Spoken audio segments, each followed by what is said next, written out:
waxaan maanta booqasho ku nimi Amal Village oo runtii ay hirgelisay Amal Real Estate.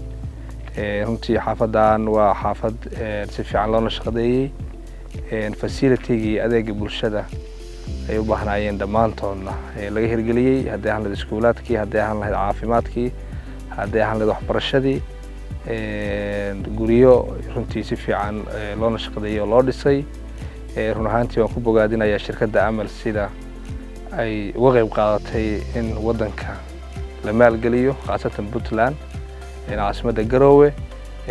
waxaan booqashadayada ay daareed inaan u howlgalno meesha ay wax marayaan iyo sidoo kale inaan la fariisano madaxda shirkadda Amal annagoo markaas u soo jeedinayna codsi ah in xaafad la mid ah ay ka hirgeliyaan magaalada Boosaaso waliba dhanka xeebta ah dhanka Marina Beach in laga hirgeliyo xaafad noocan oo kale ah ay Amal ka hirgeliso.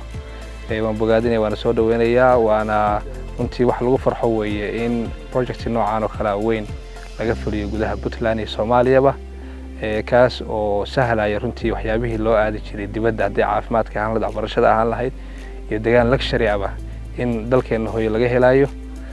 waan uga mahadcelinayaa runtii shirkaddu sida wanaagsan ay u maalgelisay mashruuca kan. waxaan rajaynayaa insha Allah magaalooyin kale Puntland oo hadda ay ballan qaadeen inay Boosaaso ugu horeyso insha Allah inay ka hirgeliyaan. waan ku faraxsanahay booqashada sida loo soo dhaweeyay intaba. waan u mahadcelinayaa shirkadda Amal mar labaad mar saddexaad oo mahadsantiin.